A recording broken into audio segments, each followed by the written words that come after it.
완전 놀라십니까? 예. 오늘은 4배 부동산 가격제 원칙 할 차례예요.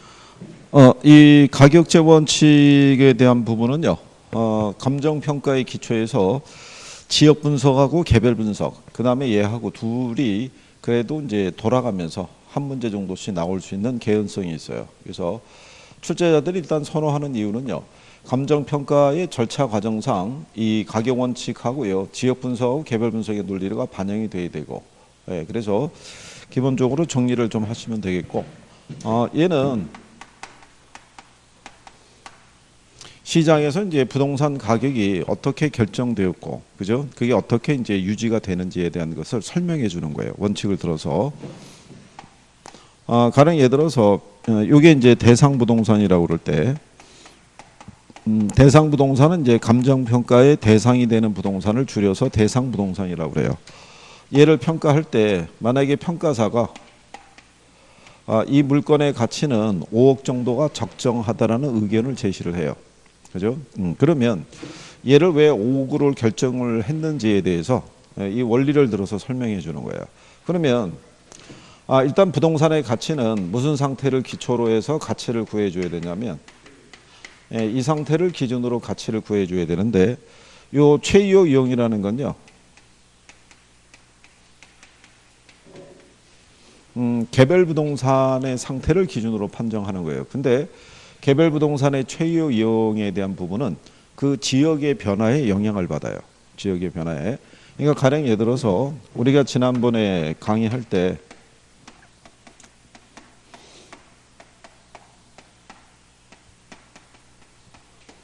충남 연기군하고 조천 일대가 지금의 세종시로 바뀐 거라고 얘기했었죠. 그런데 충남 연기군으로 있을 때나 또는 세종시로 바뀔 때나 지리적 위치는 변화가 없어요. 그러면 연기군에 있을 때는 여기가 농지였어요. 그죠? 그럼 농지의 최이호 이용은 뭐겠어요? 농사 짓겠죠. 그렇잖아요. 근데 얘가 도시적으로 바뀌게 되면 농지가 뭐로 바뀌겠어요? 택지로.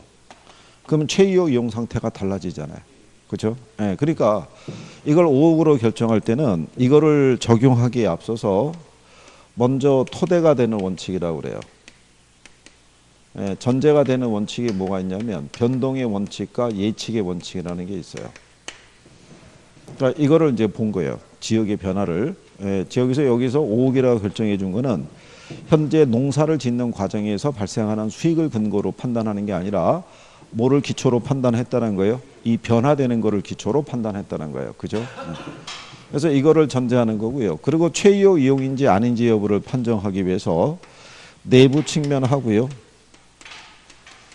외부 측면에 대한, 그 내부 측면에서는 이제 밸런스가 맞고 있느냐. 그래서 여기서 적용하는 원칙이 균형의 원칙. 그 다음에 주변 환경과 적합하냐. 그래서 이게 적합의 원칙이에요. 그래서 이 원칙이 한 13가지가 있는데, 근래 여러분 시험에서 답으로 유도했을 때 얘네 둘이 중심이에요. 균형하고 적합의 원칙이. 그래서 얘네 둘을 중심으로 잘 정리하시면 돼요. 13가지를 다 지문으로 활용할 수는 있어요. 근데 답으로 유도할 때는 항상 둘이 축이었다라고 생각하시면 될 거예요. 자, 그러면 우리 교재상에서는 제일 먼저 나오는 게 이제 최이호 이용에 대한 게 나오죠. 그래서 거기 보시면 최이호 이용의 원칙이라고 나왔을 때요.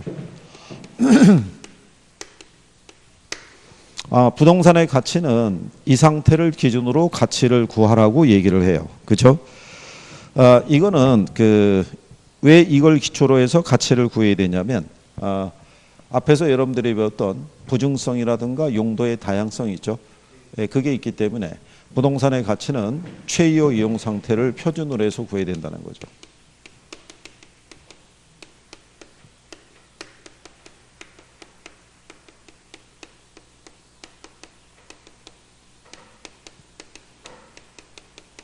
이걸 기준으로 평가해야 되고요.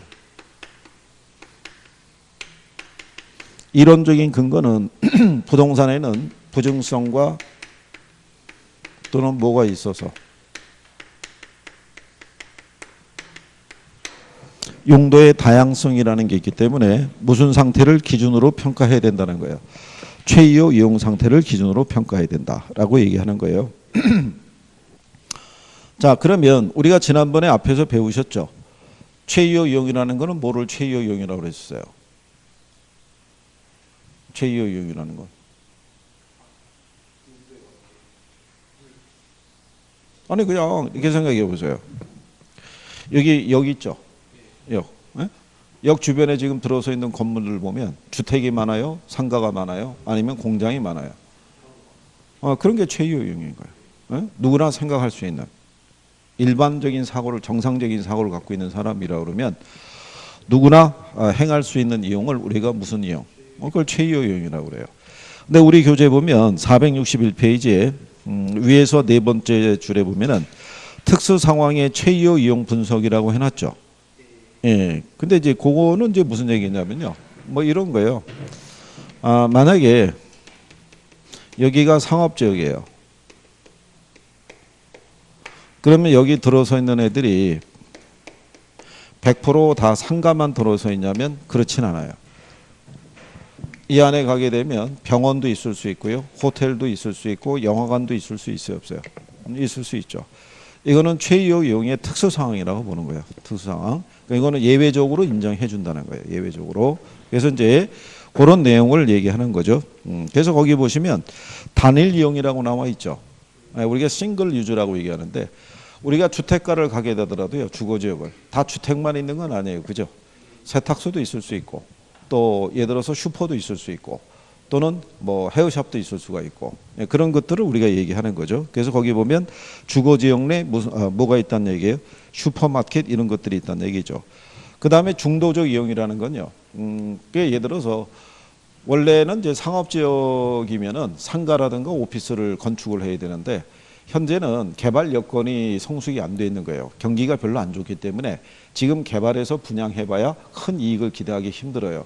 그렇다고 그 땅을 놀리기는 뭐하니까 주차장 등으로 일시적으로 활용하고 있는 거예요. 그런 거를 무슨 이용으로 한다? 중도적 이용 이렇게 얘기하는 거예요.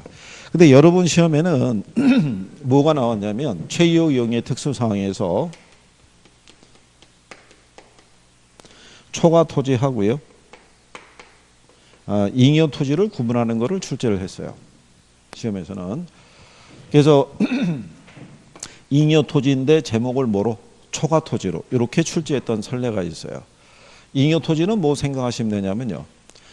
학교를 연상하시면 학교에 가면 교사가 있죠. 근데 운동장이 있잖아요. 네, 그걸 잉여 토지라고 그래요. 그럼 학교에 있는 부속되어 있는 운동장은 얘만 따로 거래할 수 있어요, 없어요? 그럴 수는 없어요. 근데 여기 있는 초과 토지는 뭐냐면 건물에 부속되어 있는 주차장 얘기하는 거예요. 그러면 건물주는 주차장만 별도로 띄어서 거래할 수 있다, 없다? 있다. 그거는 무슨 토지를 한다? 그건 초과 토지 얘기예요. 이거를 제목을 바꿔서 한번 낸 적이 있어요. 그래서 최이호 이용의 특수사항이라고 여기 들어와 있는 것 같으니까 간단하게 참고하시면 되겠고. 자, 그 다음에 우리 교재를 보시면 최이호 이용의 내부 관련 원칙이라고 해놨고요. 뒷장을 넘어가면 462쪽에 하단으로 내려가면 외부 관련 원칙이라고 있고요. 오른쪽에 463페이지에 가면 하단으로 내려가면 양가로 5번에 최이호 이용 원칙의 토대가 되는 원칙이라고 해놨죠. 예, 거기부터 먼저 할 거예요.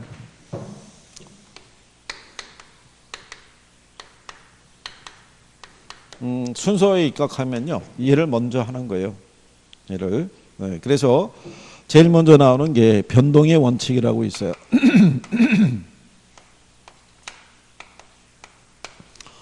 자, 변동의 원칙을 보게 되면요. 의의가 가치 형성 요인의 변화에 따라 부동산 가격이 끊임없이 변하면서 형성된다는 원칙을 무슨 원칙이라 한다? 변동의 원칙이에요. 그러니까 즉 부동산의 가치는 가치 형성 요인의 변화에 영향을 받아서 가치가 결정이 된다는 게 그게 변동의 원칙이에요. 그죠? 그래서 얘에 대한 특징을 보게 되면요. 그래서 얘는 기준 시점 및 시점 수정의 근거가 되는 것이 무슨 원칙? 변동의 원칙이에요. 그 중에서도 이제 특히 요거 무슨 시점? 기준 시점.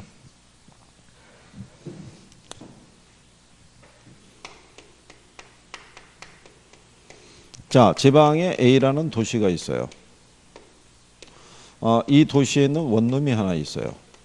원룸. 그러니까 원룸이 자 A라는 원룸도 있고요, B라는 원룸도 있고, 그 다음에 C라는 원룸도 있는데 여기 대학교가 있었어요. 그래서 얘네들이 대부분 공실이 거의 없이 100% 임대가 돼 있는 상태예요. 그러면 이 상태를 기준으로 원룸의 가치를 추계하게 되면 가치가 높게 평가되겠죠. 그렇잖아요. 그런 다음에 한 3년 뒤에 가봤더니 이게 폐교가 됐어요. 그 얘네들의 공실이 확 늘어나 있는 상태예요.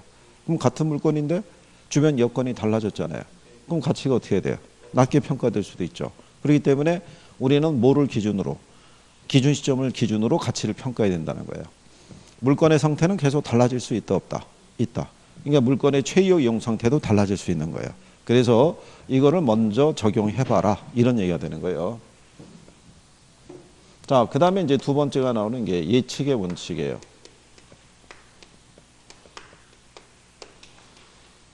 자, 예측의 원칙의 논리는요. 부동산의 가치라는 것은요. 그래서 거기 463페이지에 거기 보면 감정평가의 활용 이렇게 해놨기 때문에 감정평가 업무의 시점 수정 및 기준 시점을 확정해야 된다는 근거가 된다 이렇게 명시되어 있으니까 그거 체킹하시고 뒤에 넘어가시게 되면요. 예측의 원칙이라고 있죠. 예측의 원칙이라는 건요. 거기 보시면 의의 동그라미 B에 보면 부동산의 시장 가치는요. 과거나 현재 이용 상태에서 결정되는 것이 아니라 앞으로 어떻게 이용될 것인가에 대한 예상을 근거로 결정이 된다는 원칙이에요. 그러니까 부동산의 가치는 과거나 현재 이용에서 가치가 결정이 되는 게 아니라 미래, 장차 어떤 용도로 이용이 될 것이냐를 기준으로 가치를 판단한다는 거예요. 그럼 아까 얘기한 것처럼 충남 연기군으로 있을 때 농지 있죠. 예, 그때는 그 농지로만 가치를 보는 게 아니라 얘가 택지 후보지로 지정이 돼 있으면 장차 용도가 바뀔 거 아니에요. 예, 그 용도를 기준으로 발생하는 수익을 기초로 가치를 판정하라는 거예요. 그게 무슨 원칙? 예측. 그러니까 제목이 뭐예요? 예측이에요. 제목이 뭐예요? 변동이에요. 그러니까 제목이 설명해 주는 거예요. 기본적으로. 예, 그래서 여기에 관련된 특징은 뭐냐면요. 얘가 변동의 원칙과 더불어 수익환원법의 근거가 돼요. 네, 여기서 얘기하는 요 수익이 있죠. 네, 요 수익은 미래 수익을 기초로 하는 거예요. 미래 수익을. 네, 그래서 거기에 근거가 된다라고 이렇게 구별하시면 돼요. 자, 그 다음에 이제 앞으로 돌아오셔가지고 거기 461페이지에 가면 중간에 양가로 3번에 가면 최이호 이용의 내부 관련 원칙이라고 해놨죠. 네, 그래서 그건 내부 측면의 원칙이에요.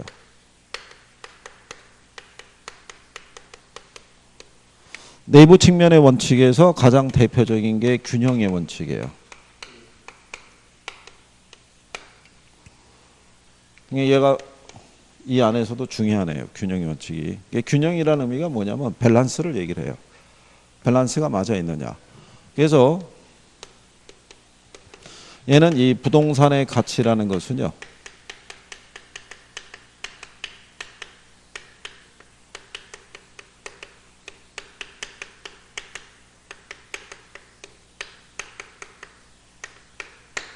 내부 구성 요소 간의 결합이 균형을 이루고 있을 때 적정한 가치가 결정이 된다는 게 균형의 원칙이에요. 그래서 여기 보면 이 내부 구성 요소 간의 결합이 있죠. 예, 이게 만약에 밸런스가 맞지 않게 되면 이 감가를 반영을 해요. 그래서 기능적 감가를 우리가 내부적 감가라고 그래요. 예, 여기에 근거가 되는 거예요. 기능적 감가의 근거. 그걸 우리가 이제 균형의 원칙이라고 얘기를 해요. 그래서 이제 제일 먼저 어떤 거 보냐면요. 건물과 부지에 따른 부적응 관계 있죠. 대지가 이게 한 200평 되는데요. 건평이 180평이에요. 그러면 무슨 공간이 없어요?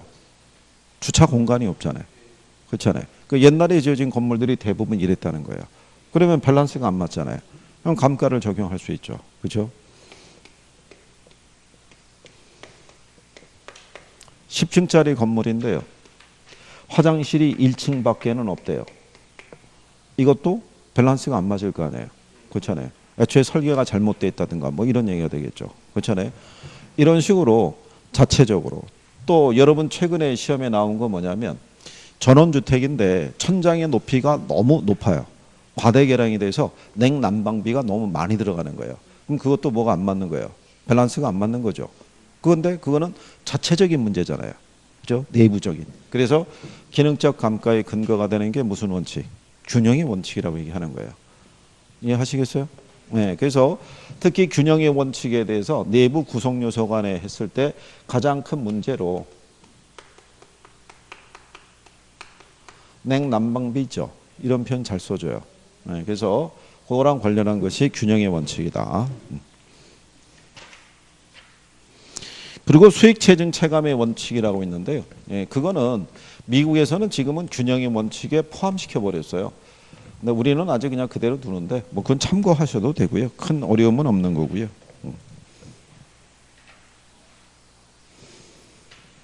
그리고 수익 배분의 원칙이라고 있는데요. 다른 말로 잉여 생산성의 원리라고도 얘기를 해요. 그렇죠?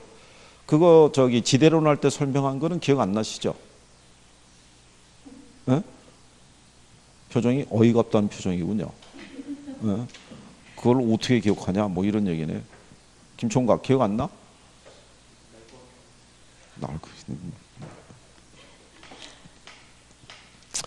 자, 거기 수익 배분의 원칙의 논리를 보면요. 의의를 보시면 부동성으로 인해서 부동산의 수익은 자본, 노동 및 경영의 각 생산 요소의 배분이 되고 최종적으로 토지에 배분된다는 원칙을 말한다. 잉여 생산성의 원리라고도 한다 그랬는데 그게 부동성으로 인해서 발생하는 게 아니고요. 그게 표현이 잘못된 게 뭐냐면 내부 측면에서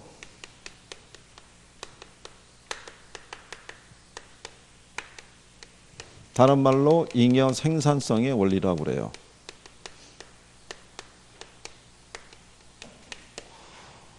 얘는요, 그 의의가 뭐냐면 토지의 가치 있죠. 이거는 잉여 생산성의 크기에 의해서 결정이 된다는 거예요. 요 잉여 생산성을 나타나는 게 뭐냐면 그게 지대예요.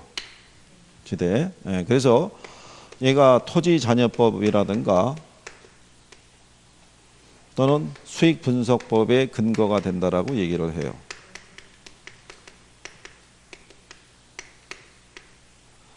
여러분들이 지대론 할 때 리카도의 차액지대 배운 거 기억하시나요? 자, 리카도라는 사람은 토지 있죠. 토지에서 발생하는 지대를 뭐로 인식했어요? 어? 여기 있잖아요. 잉여. 어? 토지는 자연물이기 때문에 고전학파 경제학자들은 토지는 생산 요소가 아니라고 본 거예요.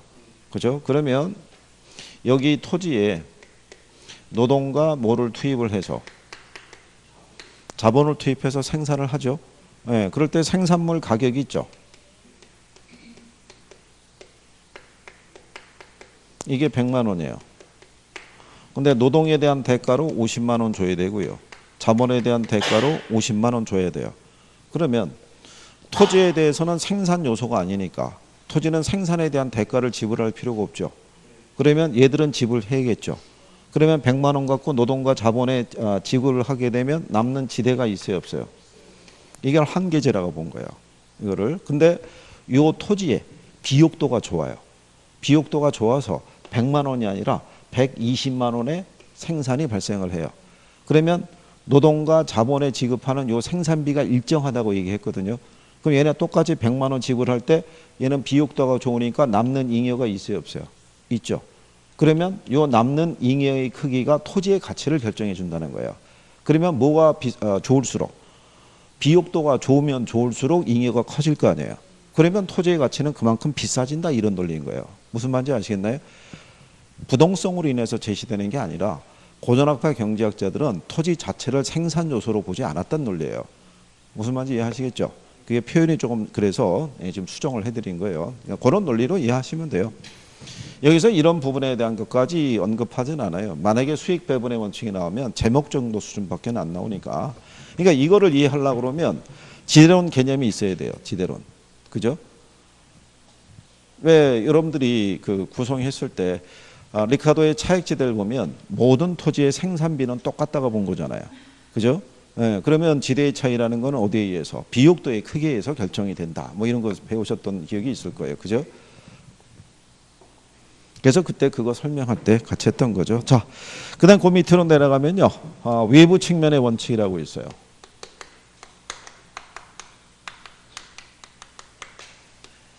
외부 측면의 원칙에서 가장 대표적인 게 얘예요.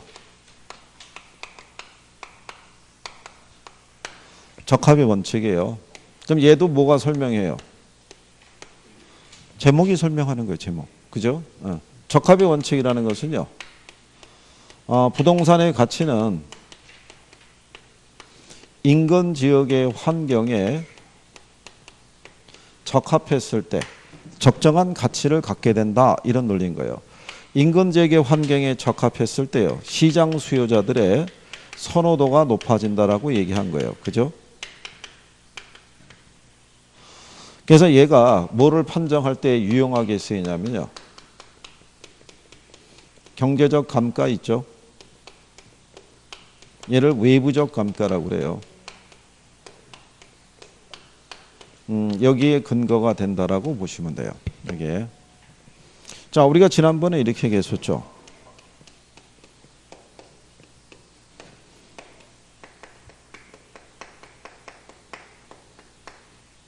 서민 주거지역이에요.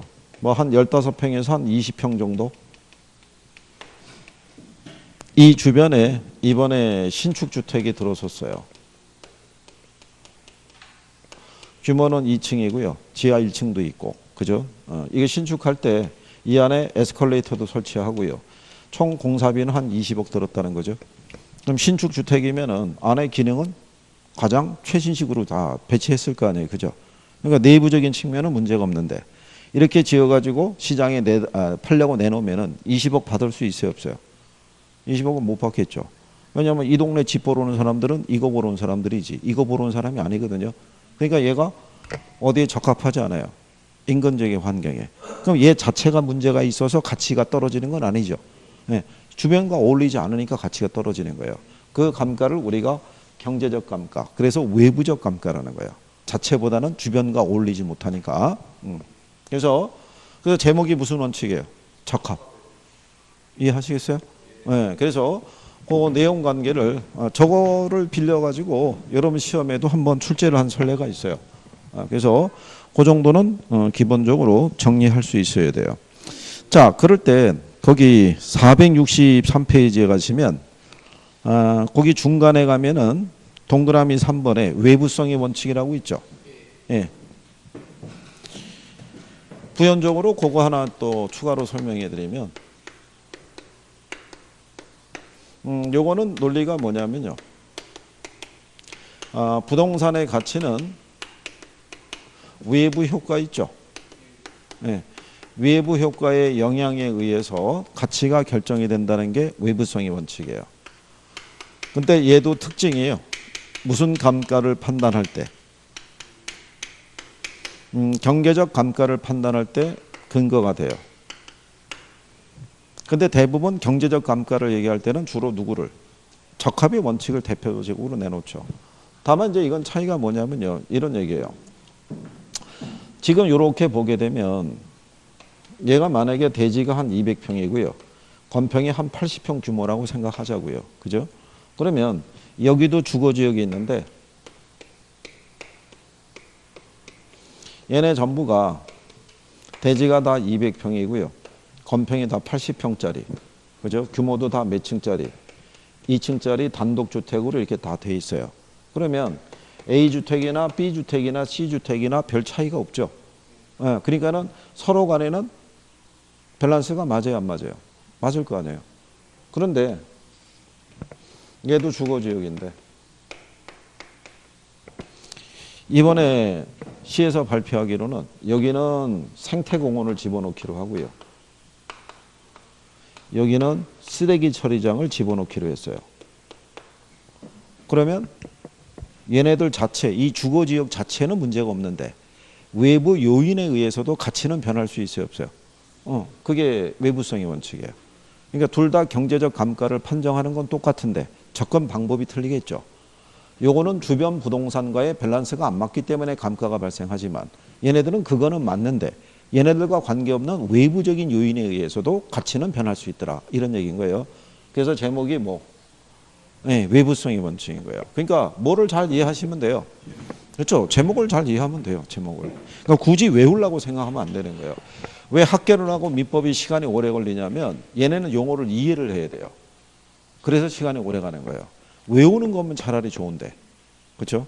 네, 그래서 시간이 오래 가고 그래서 모의고사를 보면은 단기간에 성적이 확 올라가거나 그러진 않는 거예요. 그거는 지극히 정상적인 현상이라고 생각하시면 돼요.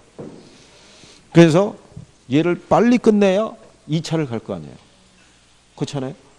근데 끝내지는 못하고 얘를 붙잡고 있으니까 아니 뭐가 그렇게 미련이 남는다고 이렇게 붙잡고 계신 거예요. 그냥 웬만하면 얘들도 보내줘야 되잖아요. 민법도 그렇고 학개론도 그렇고 공법이 애타게 기다리고 있을 거 아니에요. 나도 좀 봐달라고. 공시제법 걔들은 또 어떻게 할 거예요. 그냥 또 믿는 게 중개사법 하나밖에 없다고 그것만 붙잡고 늘어지면 어떻게 할 거예요. 그러다가 중개사법 조금 난이도 조정하면 다 쓰러지는 거예요. 그냥. 그렇잖아요. 중개사 전략이 다 그거 아니에요. 중개사법에서 뭐 80점 이상 맞아서 꺼줘야지 그랬는데 중개사법에서 75점 나오면 어떡할 거예요. 모자는 5점을 어디서 갖고 올 거예요. 갈 길이 멀다는 얘기죠. 1차도 안 끝났는데 뭐 2차는 뭐 그죠. 5월 달인데 참 이러고 있다는 거죠. 그러면서도 참 보면요. 지난주에 다 해외로 나갔대요 또. 자 해외에 있다는 거죠. 그렇죠? 다음 주 월요일까지 빨간 날이지 않겠어요? 그러니까 이제 쭉 출발한 거죠. 이국의 정치를 맛보면서 거기서 무슨 생각하고 계세요? 아 이제 들어가면 열심히 해야지 뭐 이런 거잖아요. 열심히는 뭐 들어오면 또 일상으로 돌아가는 거죠. 뭐 그럼 끝나는 거죠. 그리고 네. 근데 이게 한번 했을 때 해야지 이게 자꾸 늘어지면은 별 도움이 안 돼요. 자, 464페이지 가시면요. 중간에 양가로 6번에 최요 이용 원칙과 간접적으로 관련되는 원칙이라고 해놨죠. 거기 가면 무슨 원칙이 있어요? 대체 원칙이라고 있죠. 그거까지.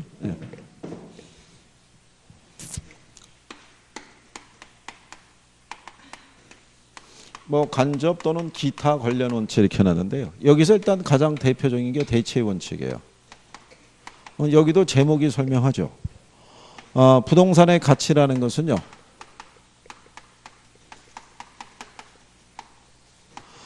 대체 관계에 있는 부동산이 있죠. 이 부동산의 영향에 의해서 가치가 결정이 된다는 게 대체 원칙이에요. 그죠? 그래서 얘가 특징이 뭐냐면 감정평가 3방식의 근거가 되는 거죠. 그게 대체 원칙이라고 얘기를 해요. 대체 원칙. 이거는 우리가 이제 여러 번 설명해 드린 거죠.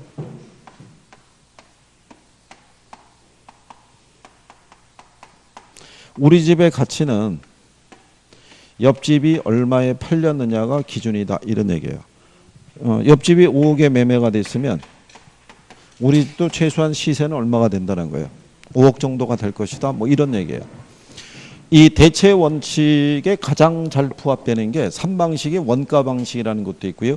비교 방식도 있고 수익 방식도 있는데 그중에 특히 비교 방식하고 잘 어울리는 거예요. 그래서 거래사례비교법의 토대가 된다라고도 출제한 선례가 있어요. 그죠? 예. 그게 대체의 원칙이다. 이렇게 여러분들이 그러니까 일반적으로 우리가 대체의 원칙은 이렇게 얘기를 하죠. 효용이 같으면 가격이 싼 걸 선택하겠죠. 그렇죠? 가격이 비슷하면 뭐가 좋은 애? 효용이 좋은 애를 선택하겠죠. 그러니까 예를 들어서 얘나 옆집이란 얘기니까 규모나 이런 게 다 똑같을 거 아니에요. 그죠? 예. 근데 얘도 5억이고 얘도 5억이에요. 근데 얘가 남양이에요. 그럼 얘를 선택하겠죠. 무슨 말인지 이해하시겠어요? 근데 둘 다 남양인데 얘가 4억 8천에 나왔어요. 그럼 얘를 선택하겠죠. 무슨 말인지 아시겠죠? 그게 대체 원리의 사고라고 생각하시면 돼요. 그러니까 외우려고 생각하지 마시고 용어를 조금 이해하려고 생각을 하시면은 내용이 많이 줄어들어요. 그죠? 여기 원칙에 보면 거기 수요 공급의 원칙이라고 있죠. 수요 공급의 원칙의 논리는 뭐겠어요? 부동산의 가치는 수요와 공급의 상호작용에 의해서 결정이 된다는 게 수요 공급의 원칙이에요. 무슨 말인지 아시겠나요? 만약에 수요가 특정한 지역에 공급은 제한적인데 수요가 많으면 가격이 어떻게 돼요? 비싸게 되겠죠. 그죠? 그러면 평가사는 가치를 좀 더 높게 평가할 수 있어요, 없어요?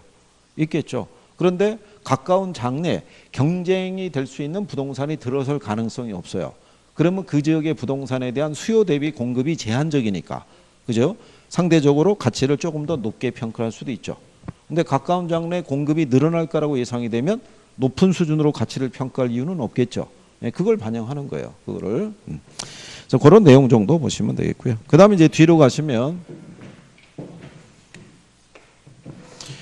지역 분석하고 개별 분석이 있는데요.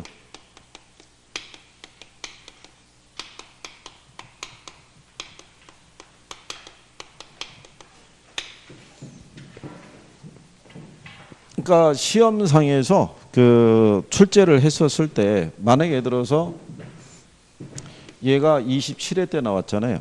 그러면 얘네가 28회 때 나온 거예요. 그러니까 번갈아 가면서 근래에 25회 패턴이 뭐 그렇게 나왔었으니. 그리고 가격 원칙은 20회 이후로 문제를 출제했을 때 답으로 유도한 애가 균형하고 적합밖에 없어요. 다른 애들은 닮지를 않았다고요. 그러니까 걔들의 논리를 중심으로 해서 정리하시는 게 필요해요. 자, 그러면 지역 분석하고 개별 분석이 있을 때요. 제일 먼저 나오는 게 지역 분석이죠. 자, 감정평가의 절차상에서는 이거는 반드시 해야 돼요. 지역 분석하고 무슨 분석? 개별 분석이라는 거를. 자, 그럼 우리는 지역 분석을 해줘야 되는 이유는 뭐냐면 부동산의 가격은 지역성에 영향을 받죠. 걔가 어떤 환경에 놓여 있느냐에 따라서 형성되는 시세가 같아요, 틀려요? 틀리잖아요.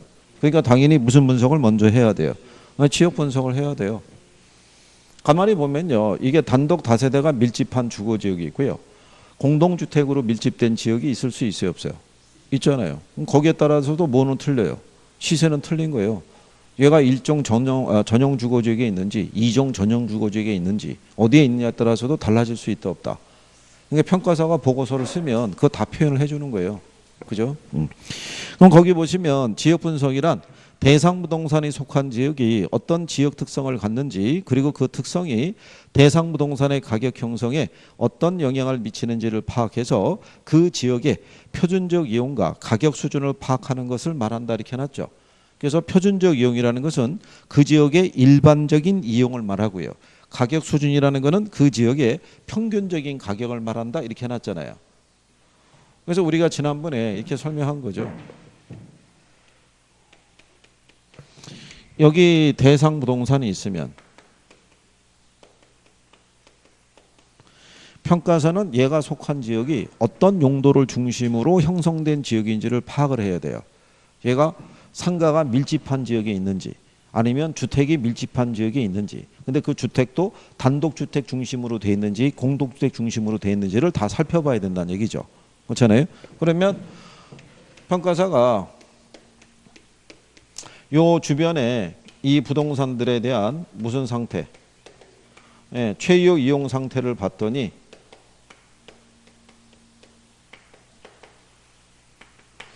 얘네들이 전부 다 단독주택이에요.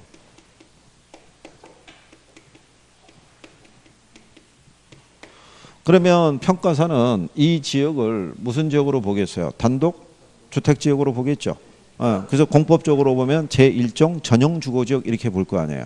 그렇죠? 그러면 여기서의 요 주거지역이라는 게 이게 표준적 이용이라는 거죠. 그러니까 이 지역에 가장 보편적인 이용이 있죠. 주택으로 쓰고 있다 이런 얘기예요. 그죠? 네. 자, 그러면 여기가 주거지역이라고 그러면 평가사는 요 부동산의 가치를 판단을 할 때 용도는 일단 무슨 용을 기준으로 판정하라고 하겠어요? 주거를. 그죠? 무슨 지역이니까? 주거지역이니까. 그러니까 요 대상 부동산에 대한 최유효 이용 판정의 기준을 우리가 제시해 줄 수 있다 이런 얘기예요. 무슨 분석을 통해서? 지역 분석을 통해서. 얘가 주거지역이니까는 무슨 용을? 주거용을 중심으로 접근해 볼 거 아니에요. 근데 반드시 주택일 수는 없는 거죠. 주택이 아니라 다른 용도로가 들었을 수도 있어요, 없어요? 왜냐하면 물건마다의 최유효 이용은 다 틀리니까. 그래서 우리가 지역 분석을 한 다음에 개별 분석을 또 하는 거예요. 그러니까 그 지역의 표준적 이용하고요. 개별 부동산의 최유효 이용이 있죠. 이거는 반드시 일치하지 않아요. 이게 항상 일치하면은 개별 분석을 따로 할 이유가 없어요. 그렇기 때문에 지역 분석을 한 다음에 무슨 분석을 또 해준다. 개별 분석을 또 해주는 거예요. 그죠? 그러면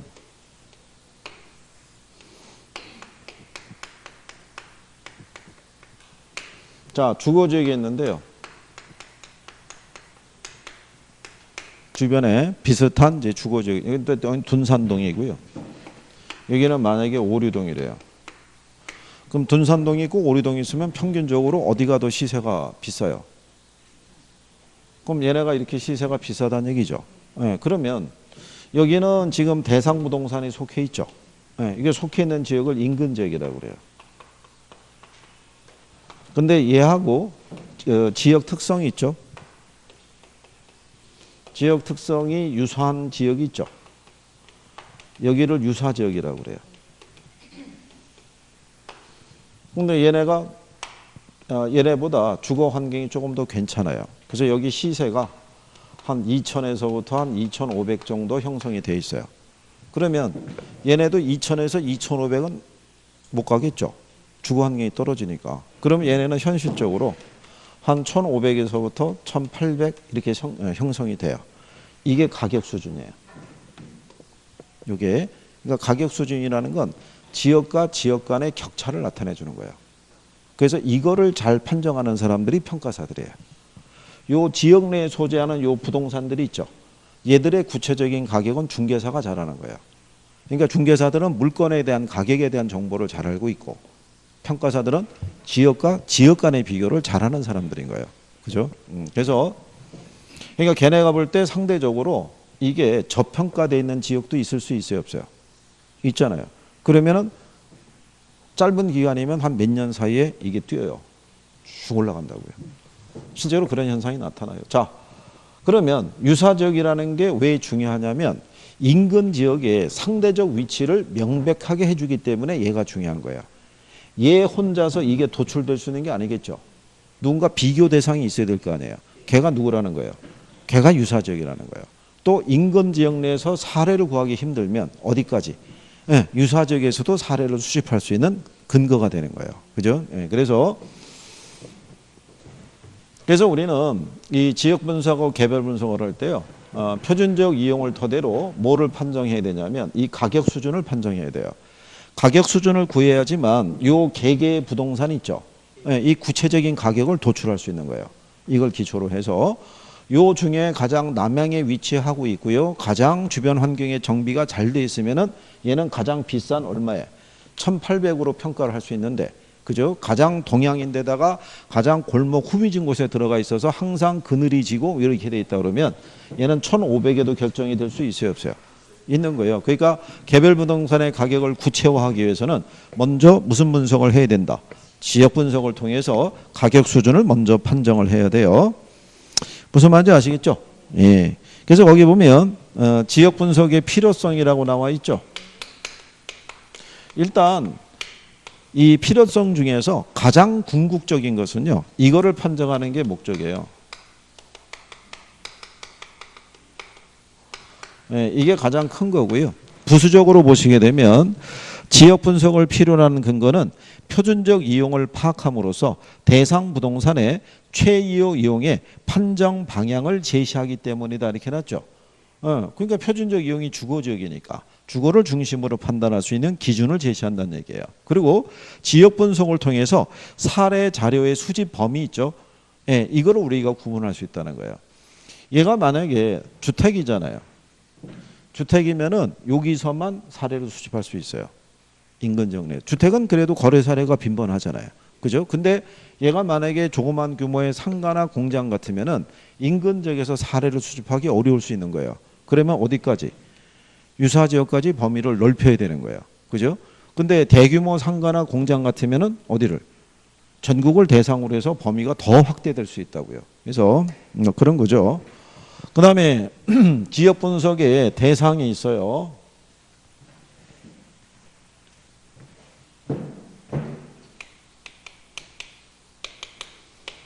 대상은 이제 세 가지가 있는데요. 인근 지역이라는 게 있고요. 그 다음에 무슨 지역? 그 다음에 동일 수우권이라고 있어요. 자, 그래서 이것도 시험 지문에서 쓴 적은 있어요. 지역 분석의 대상 지역은 인근 지역밖에 없다 그러면 틀리는 거예요. 인근 지역, 유사 지역, 뭐 동일 수우권. 그 중에서도 가장 중요한 게 얘예요. 인근 지역. 근데 거기 인근 지역의 개념이 있죠, 개념. 예?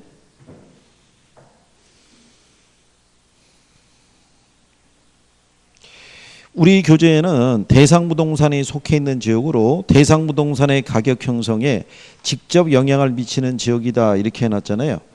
예, 근데 실전에는 그 작년에도 여기서 출제한 거예요. 인근 지역에 대해서.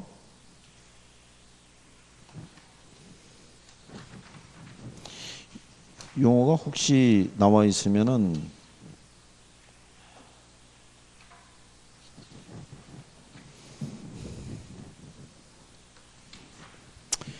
인근 지역이라는 건요. 감정평가 대상이 되는 부동산이 있죠. 예, 대상 부동산이 존재하고요. 부동산의 이용이 동질적이고요. 그 다음에 가치 형성 요인 중에서 지역 요인을 공유하는 지역이 있죠. 이걸 인근 지역이라고 그래요. 작년 시험에는 이게 지역 요인을 공유하는데 개별 요인을 공유한다 그래서 틀리게 출제한 거예요. 그게 답이었어요. 그러니까는 인근 지역의 개념이라는 거는 감정평가 규칙상의 용어가 있어요. 그 용어에서 제시되는 거를 기준으로 정리하는 게 도움이 돼요. 무슨 말인지 아시겠어요? 감정평가 규칙상의 인근 지역을 보게 되면요. 누가 존재하고 있고 대상 부동산이 존재하고 있고 부동산 이용이 동질적이라는 거예요. 그러니까 주거면 주거를 중심으로 상업이면 상가를 중심으로 이렇게 돼 있고 가치 형성 요인 중에서 뭐를 공유한다는 거예요. 지역 요인을 공유한다는 거예요. 그래서 인근 지역에서 사례를 수집하면 이 지역 요인은 비교하지 않아도 된다고요. 에? 그러면 자 우리가 지역을 보면은 주거 지역이 있고 상업 지역이 있고 공업 지역이 있고 뭐 이렇게 돼 있죠. 예, 그럼 우리가 주거 지역을 본다 그러면 이런 개념이라고요. 그러니까 같은 마트를 이용하고요. 아이들을 같은 학교에 보내고 예? 같은 버스 노선이나 지하철을 이용을 하고 비가 오면은 같이 우산을 써야 되고 이렇게 환경적인 요소가 공통적으로 이루어져 있다고요. 그러니까는 거기서 사례를 수집하면은 비교할 만한 것이 크게 있다 없다? 없다라는 거예요. 무슨 말인지 아시겠어요? 그러니까 그 인근 지역에서 사례를 수집하면 지역 요인 비교는 생략해도 된다는 거예요. 이해하시겠죠? 네, 그것도 나중에 뒤에서 감정평가 3방식에서 연계해서 출제를 해준다고요. 그러니까 그거를 이렇게 기억을 해 두시는 게 좋아요. 이해하시겠죠? 그래서 일단 얘가 중요한 게 이제 얘가 존재하고 있고 요거는 이제 규칙상에서 나와 있는 용어예요. 네. 그 다음에 유사 지역은요. 대상 부동산이 존재하진 않아요. 근데 대상 부동산 하고요. 대상 부동산에 속해 있는 인근 지역하고 지역적인 특성이 유사한 거예요. 근데 얘는 지리적으로 인접해 있어야 된다, 아니다 여부는 중요하지 않아요. 그러니까 지리적으로 붙어 있을 수도 있고 그렇지 않을 수도 있어요, 없어요? 그렇지도 않을 수 있는 거예요. 그죠? 그럼 무슨 지역이라고 그런다? 유사 지역이라고 얘기를 해요. 그럼 여기 보면 동일 수급권이 있죠. 예, 동일 수급권은요. 인근 지역과 유사 지역을 어떻게 해야 돼요? 포함하는 가장 넓은 공간을 우리가 뭐라고 얘기를 해요? 동일 수급권. 이거 수급권은 동일한 뭐라고 얘기를 해요? 시장 지역이라고 얘기하는 거예요. 그러니까 예를 들어서 우리 김 총각이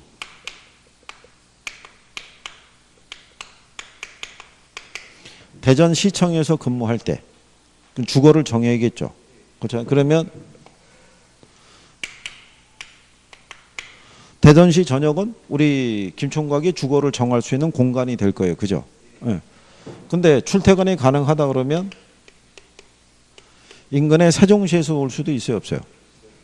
여기 옥천에서도 출퇴근이 가능한가요? 기차 타고 오면? 표정이 별로 안 좋네. 거기는 가고 싶지 않다 뭐 이런 거야. 근데 출퇴근이 가능한 걸 따져보자고. 또 어디서도 올 수 있어요. 청주? 청주가 옆에 있나요? 그러면 여기가 동일한 뭐가 되는 거예요? 이게 시장적이 되는 거예요. 그죠? 그러면 옥천에다가도 주거를 정할 수 있는 사람은 청주나 세종이나 여기도 다 주거 정할 수 있다는 거예요. 그러니까 대체할 수 있는 부동산이 전제하는 권역을 동일 수급권이라고 그래요. 동일한 시장적이다 이런 얘기죠. 그런데 여기 기준했을 때 그러니까 유사적이라는 거는 지리적으로 붙어 있을 수도 있고 떨어져 있을 수도 있어요, 없어요? 그럴 수도 있는 거예요. 무슨 말인지 아시겠죠? 네, 그 내용인 거예요. 자, 그럴 때 요 동일 수급권을 보시게 되면은요. 거기 467페이지 하단에 가면 용도 지역별 동일 수급권의 판정이라고 해놨죠. 예, 거기 주거지 있죠. 주거지는 뭐를 기준하냐면 도심에 대한 통근 가능한 범위 기준한다고 되어 있죠. 얘가 기준인데요. 이 범위는 축소가 될 수 있어요. 여기서 틀리게 줄 수 있는 건 이거밖에 없어요. 축소가 되는데 축소가 안 된다면 틀려요. 지금 이제 이런 거예요. 지역적인 선호도에 따라서 이 동일 수권의 범위는 좁아질 수 있다고요. 지금 우리 김 총각이 여기 얘기하니까 갑자기 표정이 안 좋아졌잖아요. 그죠? 그렇잖아요? 그럼 본인은 선호하지 않는다는 거예요. 그렇잖아요? 왜 여기만 군이라서 그런 거야? 가봤어? 여기? 한번 가봤어? 그래, 굳이 또 이렇게 얘기하면 너 나중에 욕먹을 수 있어. 그러니까는 그게 아니라 교육적인 환경을 따져서 얘가 제일 우수하다 그러면 애들 생각해서 여기만 동일 수권으로 올 수 있어요, 없어요? 그게 이제 범위가 축소될 수 있다 이런 거예요. 그죠? 그래도 결혼을 할 모양이네. 그럼 몇 살쯤 할 생각이야? 30살? 25이지? 한 5년 뒤에 하겠다는 얘기네. 진짜 그래. 5년 후에 결혼할 때 그때 사람 꼭 얘기해 줘야 돼. 5년 전에 공인중개사 시험에 도전했었는데 결과를 얘기를 해줘야지. 그렇지 않겠어? 떨어졌다고 그럴 거야? 됐다고 그럴 거야? 얘 떨어졌는데 어떻게 됐다고 그래? 너 이 상태로 가면은 딱 답은 정해져 있는 거야. 자, 주거지는 이렇게 돼 있고요. 상업지는 배우지를 기초로 선정해요. 배우지라는 건 뭐 얘기하겠어요? 상권이에요, 상권. 그죠? 남대문 시장 같은 경우는 배우지의 범위가 무지장이 넓을 거 아니에요. 그죠? 그럼 걔는 전국을 대상으로 할 수도 있어요, 없어요? 전국을 대상으로 할 수 있는 거예요. 그 다음에 이제 알아두실 거는요. 여기로 들어가면 잘 안 보이겠죠. 농지, 임지 이런 건 안 나오고요. 후보지하고 이행지 있죠. 이 정도 알아두시면 되는데, 자, 우리가 전환 또는 이행 전이 있고요. 전환 또는 이행 후가 있으면 뭐를 기준으로 동의수권의 범위를 판단하는 게 원칙이에요. 이게 원칙이에요. 후를 기준으로 변화되는 것을. 그러니까 현재 농지인데 얘가 택지 후보지로 이렇게 지정이 될 수도 있잖아요. 근데 뭐가 낮으면, 성숙도가 낮으면 그냥 전을 기준으로 판단하는 거예요.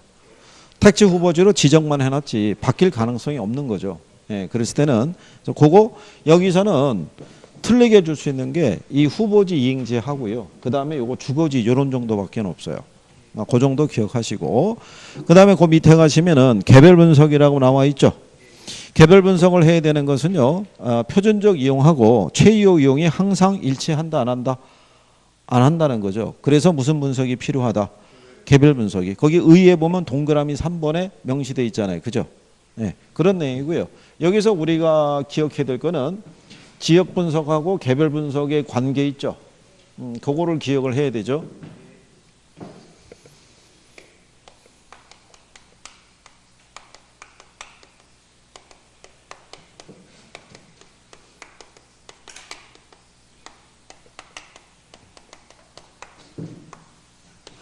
지역 분석하고 개별 분석의 관계를 가면요.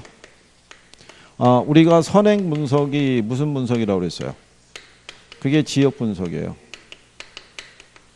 얘가 전체적인 분석이고요. 거시적인 분석. 얘는 지역의 표준적 이용을 토대로 뭐를 판정하는 게, 가격 수준을 판정하는 게 주 목적이에요.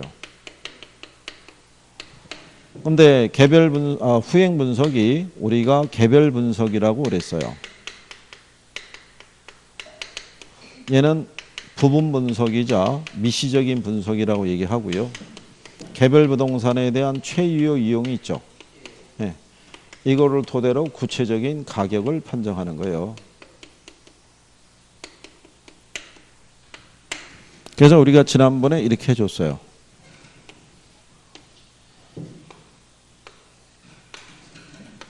이거 바꿔주는 거예요. 시험에서 줄 때. 그냥 간단하게 그렇게 해도 유도해 주니까요. 그러니까 예를 들어서 거기 옆에 469쪽에 가면 상단에 예제 하나 있죠. 예제에 보시면 감정평가 과정상 지역 분석과 개별 분석에 관한 설명으로 틀린 거 물어봤을 때요. 1번 지문을 보면 지역 분석을 통해서 당해 지역 내 표준적 이용과 가격 수준을 파악할 수 있다는 거죠. 그리고 지역 분석에 있어서 중요한 대상은 인근 지역, 유사 지역 및 동의 수권이죠. 그리고 최이용 이용을 판정하기 위해서는 개별 분석이 필요하다는 얘기죠. 5번에 가면 지역 분석은 거시적인 분석이고 개별 분석은 미시적인 분석이다. 근데 4번에 보면 지역 분석보다 개별 분석을 먼저 실시하는 것이 일반적이다 그랬으니까 틀렸다는 얘기죠. 이 순서를 바꾸는 거예요. 간단하게. 그렇기 때문에 저것만 알아도 문제를 풀 때는 별 어려움이 없어요. 그렇다고 해서 내용 자체를 뭐 어렵게 주냐면 그렇지도 않다는 얘기예요. 무슨 말인지 이해하시겠어요? 그래서 그 내용 정도만 여러분들이 정리하시면, 그러면 어디 한번 가보시면 되냐면요. 479페이지 한번 가보세요. 자, 479페이지 가시면은 거기 문제 9번 있죠. 상단에 문제 9번 있죠. 자, 지역 분석의 대상 지역에 관한 설명으로 틀린 걸 물어봤어요. 그죠?